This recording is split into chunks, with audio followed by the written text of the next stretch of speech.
आज हम एक बहुत ही ज़रूरी और गंभीर विषय पर बात करने के लिए यहाँ मौजूद है। ये खबर सीधे छत्तीसगढ़ से आ रही है और अगर आप या आपके कोई जानने वाले छत्तीसगढ़ में रहते हैं तो इस वीडियो को अंत तक बहुत ध्यान से देखिएगा।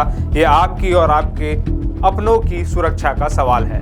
जैसा कि हम सब जानते हैं, मानसून का मौसम चल रहा है। कहीं ये राहत की फुहारें लेकर आता है तो कहीं ये आफत का सबब भी बन जाता है। अभी अभी रायपुर मौसम विभाग ने छत्तीसगढ़ के लिए एक बड़ी चेतावनी जारी की है। ये चेतावनी है बाढ़ की। जी हाँ, आपने सही सुना। राज्य के कई जिलों में भारी बारिश के कारण बाढ़ जैसे हालात पैदा होने की आशंका जताई गई है। ये कोई मामूली चेतावनी नहीं है। मौसम विभाग ने साफ तौर पर कहा है कि अगले 24 घंटे बहुत ज्यादा महत्वपूर्ण होने वाले हैं।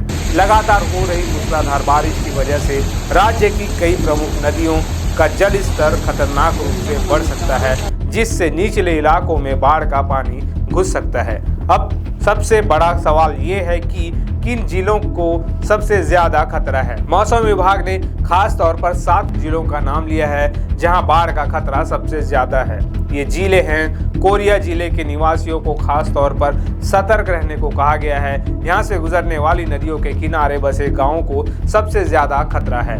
सूरजपुर में भी भारी बारिश का अलर्ट है। यहाँ के नदी नाले उफान पर आ सकते हैं। जशपुर का इलाका जो अपनी हरियाली के लिए जाना जाता है, इस वक्त भारी बारिश की चपेट में है और हाँ, यहाँ भी बाढ़ का खतरा मंडरा रहा है। सरगुजा संभाग के लोगों को भी मौसम विभाग ने चेतावनी दी है। यहाँ के प्रशासन को भी अलर्ट मोड पर रखा गया है। कोरबा जो एक औद्योगिक क्षेत्र है, वहाँ भी बाढ़ की चेतावनी जारी की गई है। निचले इलाकों में जल भराव की समस्या गंभीर हो सकती है। बिलासपुर और उसके आसपास के क्षेत्रों में भी लोगों को सावधान रहने की सलाह दी गई है। अरपा नदी का जल स्तर लगातार मॉनिटर किया जा रहा है। इनके साथ साथ एक और जिले को मिलाकर कुल 7 जिलों के लिए ये चेतावनी जारी की गई है। इसका मतलब ये नहीं है कि बाकी जिलों में खतरा नहीं है। मॉनसून की बारिश कभी भी अपना रुख बदल सकती है, इसलिए पूरे छत्तीसगढ़ के लोगों को इस वक्त सतर्क रहने की जरूरत है।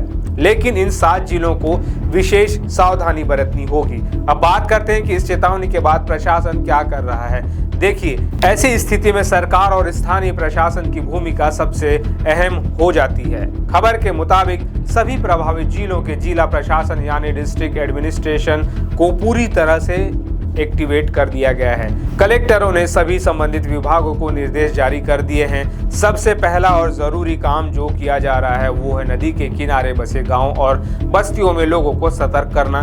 मुनादी करवाई जा रही है, लाउड स्पीकर से अनाउंसमेंट हो रहा है और स्थानीय कर्मचारियों की टीमें गांव-गांव जाकर लोगों को आने वाले खतरे के बारे में बता रही है। इसका एक ही मकसद है, किसी भी तरह की जान माल की हानि को रोकना। जीरो कैजुअलिटी के लक्ष्य के साथ काम किया जा रहा है।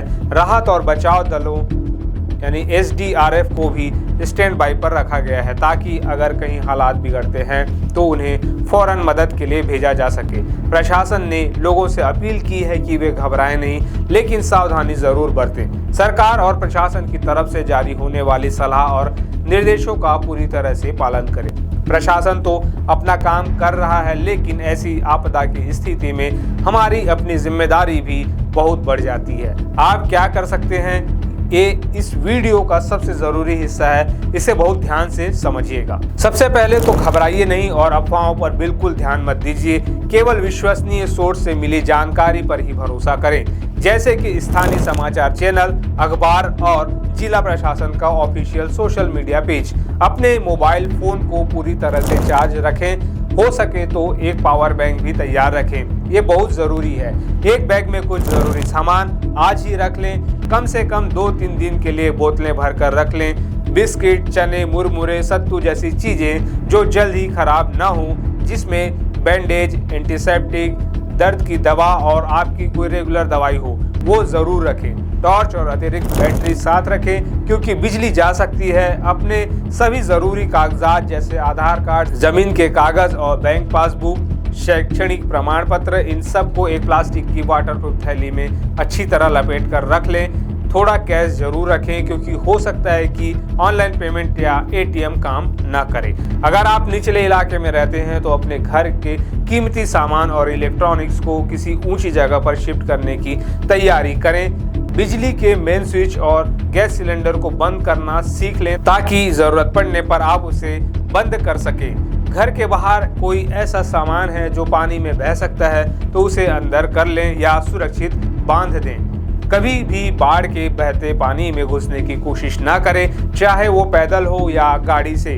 6 इंच गहरा बहता पानी भी आपको गिरा सकता है और 2 फीट पानी आपकी गाड़ी को बहा सकता है। आपको नहीं पता कि पानी के नीचे सड़क टूटी हुई है या कोई खुला हुआ मैन होल है।